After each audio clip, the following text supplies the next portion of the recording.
Justice Delayed is a true crime podcast. Listener discretion is advised.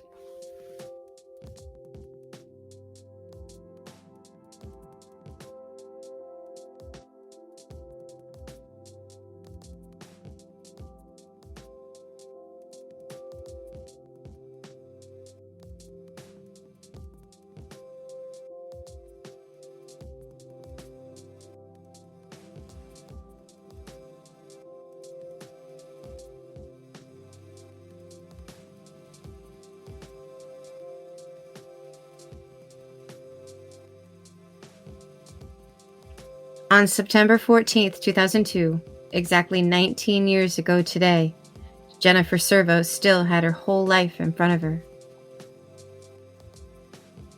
She had a new apartment, she was getting settled into her new job, and she had made friends quickly at work. She was doing the job she was born to do, just on a smaller scale, for now. She'd been living in Abilene for exactly 59 days. A lot had changed for Jennifer over that summer. She had graduated from college in May, met the Montana boyfriend in June, moved across the country with him, started a new job, and met the Abilene colleague all in July, and she had broken up with the Montana boyfriend in August. But now it was September, and she was looking forward to celebrating her birthday with her new friends. And although Jennifer had found herself in an awkward position with the Abilene colleague, she had known what she needed to do. She would handle it, gently but firmly. Jennifer was 22 years old, and she had a new job in a new town. And by all accounts, her new job was going well. Very well. She was young and smart and capable and driven, but she also knew how to have fun. She fit right in with her new colleagues, and she was always up for an adventure, big or small. And she had that it factor. Her colleagues said they knew right away that Jennifer was going to go far in her chosen career. Although things were looking bright for Jennifer, not everything was going perfectly. As we know, she had just broken up with the Montana boyfriend a few weeks before, and she was either contemplating telling the Abilene colleague that she just wanted to be friends with him, or she had just done so within the last couple of days. But Jennifer knew what she wanted, and she was moving forward with her life, on her own terms. She was doing what was right for her, standing up for herself and standing on her own 2 feet. But on this day, 19 years ago, Jennifer has less than 48 hours to live. On top of that, this safety-conscious woman will be murdered in her own apartment in the middle of the night. There will be no forced entry. And I keep asking myself, what does that mean? How does that factor in with the other clues that we have? What am I missing? And that's what keeps me up at night, racking my brain over how things could have gone so wrong for Jennifer when they were seemingly going so right.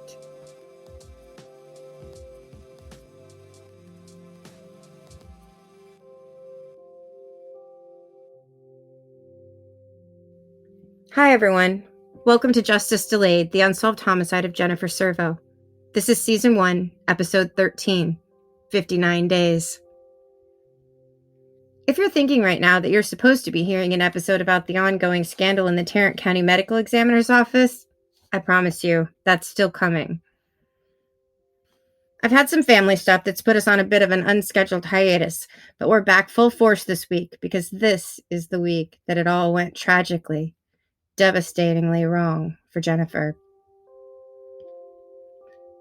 This is a mini episode, and I'll be dropping 2 more mini episodes tomorrow, September 15th, 2021, and Thursday, September 16th, 2021, titled Day 60 and Day 61.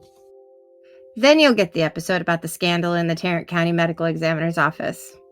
If the sound quality is a little off this week, it's because I'm on the road. I'm headed to Abilene, and I'll be there for the next 10 days, working to bring more local attention to Jennifer's case. Our Justice for Jennifer rally in Abilene is hitting some roadblocks, so stay tuned for more info on that in the next day or 2. Email or text me if you want to participate. If you want to help with flyers or join me for a live podcast brainstorming session, let me know. Hopefully, I'll have some good news for you tomorrow. You know, for years I've been telling you that I can't promise you that we're going to solve Jennifer's murder, but things are changing. Abilene, I implore you to get involved in this case. I'm begging you to help me spread the word that Jennifer's murder is still unsolved. It's been 19 years. This shouldn't be a hard case to solve, given the advancements in technology since 2002, but I'm going to need your help. Because Jennifer needs justice, and so do you, Taylor County, Texas. So come along with me on my search for justice in the form of a murderer. Come on, let's go catch a killer. So like I said, I'm on a road trip to Abilene, and for obvious reasons, I just cannot stop thinking about Jennifer. This Thursday, September 16th, marks the 19th year that Jennifer's murder remains unsolved. As the 19-year mark approaches, I can hardly think about anything else. Jennifer would be 41 if she were here today, September 14th, 2021. She'd be looking forward to, or possibly dreading, her upcoming birthday in just 9 days. She'd be in the prime of her life, the prime of her career. Who knows what she would have accomplished by now? Would she have a family? Where would she be living? Would she have become the next Katie Couric? We'll never know. And I want to know why. I want someone to be held accountable for it. So this is my plea to you, the listener. Let's not let this case go another year without being solved. Let's not let this case go another year without a detective assigned to it. Let's not let Jennifer's killer go another year avoiding accountability. And let's not let Jennifer's family suffer another year without any justice at all. Like I said, one of the many questions that keeps me up at night and keeps me looking into this case is, how could things go so wrong for Jennifer when they were going so right for her? I truly can't wrap my brain around it. Mostly because of what we know about the two main suspects. I mean, both men make good suspects. They're kind of the usual suspects, right? And yet, they're also bad suspects. So stereotypical, so textbook. Ex-boyfriend, wannabe boyfriend. But everyone seemed to be handling these difficult situations like adults. So what don't we know? There has to be a lot more to the story if either one of them is guilty. And that's what drives me crazy. What don't we know? And is that something that we don't know? Another suspect altogether? And just to cover our bases here with the legal department, by the way, that's also me, let's go ahead and clarify that the police only named one of these men as a suspect. The other man publicly called himself a suspect on 48 Hours Mystery in 2008. So we're going with it. When you take a closer look, there's not much there. I mean, we've all broken up with a boyfriend before, even someone we lived with. Although whether or not Jennifer and the Montana boyfriend truly intended to continue living together permanently is still kind of up for debate.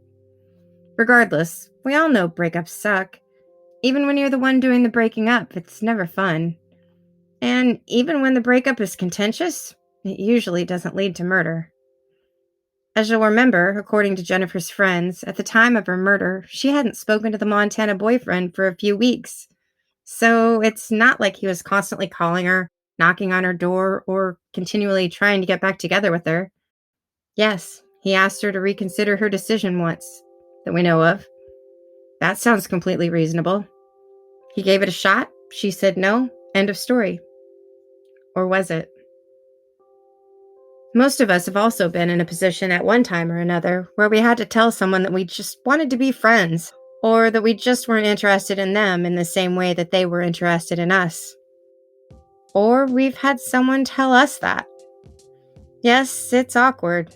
More so when you have to see that someone at work every day for the foreseeable future, but we get over it. Whichever side of that fence we're on, we get over it. Is that enough to make a seemingly normal, functioning human being lose his shit? I don't know, but my gut says no. So here I sit, pondering again and again over what could have gone so wrong in the early morning hours of that Monday, almost 19 years ago. And with whom? And how does it all happen in just 61 days? So, my dear listener, if you know something about this case, please call in a tip to the Abilene Police Department. They'll reopen Jennifer's case if they receive a tip. Of course, I'm sure it needs to be a credible tip, so keep that in mind. That also means they'll assign a detective, which is really the goal here. Maybe then someone will look at Jennifer's file again and find something new. I have some ideas on that, but I'm getting ahead of myself. So if you heard something, say something. If you saw something, say something. It's so cliché, but it's true. And it's needed. Jennifer needs you now more than ever to be brave, to take a deep breath, hold your head up high, and tell what you know. No matter how small, no matter whom it hurts. So that's it for today. Just a plea from me to you. I know you're listening.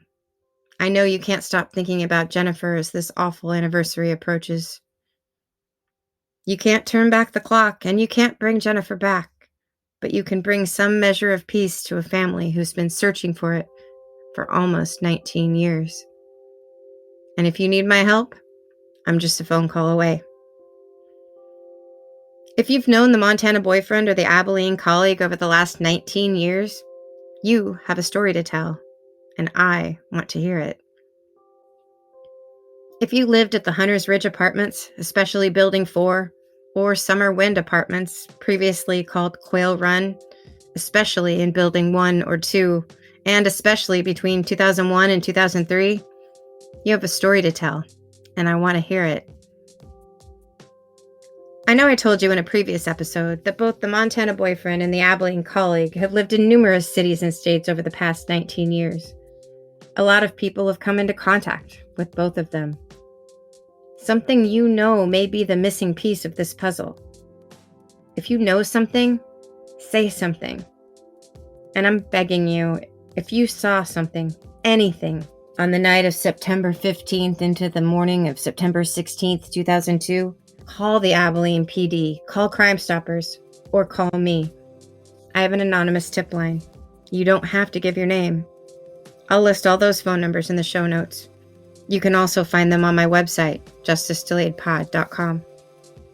If you lived on Quail Run Street, Blue Quail Drive, Corsicana Avenue, Hartford Street, Baldemar Street, Presidio Drive, Fairmont Street, or at the Stonegate Apartments on September 15th and 16th, 2002, call me. If you lived on Texas Avenue, South Clack Street, Dub Wright Boulevard, Rebecca Lane, Cat Claw Drive, or at Indian Run Apartment Complex, especially right near the front gates, on September 15th and 16th, 2002, call me. You don't have to be on the podcast, and you can remain anonymous. If you've given a tip to anyone in the past and you feel like no one really followed up on it, let me know. I promise you I'll listen and follow through on your information. This is a mini episode, so we'll skip our traditional ending, but all that information at the end is still true, and those are still the ways that you can reach me. And don't forget to join our Justice Delayed podcast discussion group on Facebook. To the Montana boyfriend and the Abilene colleague, I still know at least one of you is innocent. This isn't going away, and in fact, it's about to heat up. Trust me, it's coming. You know how to reach me. This isn't going to end until Jennifer's case is finally solved. To everyone else, keep spreading the word about Jennifer's case. The more people that listen, the more chances we have to get that one tip that will solve Jennifer's murder. A lot can change in 19 years. Be sure to join me as I continue to actively search for justice in the form of a murderer. Come on, Abilene, let's do this. Let's go catch a killer.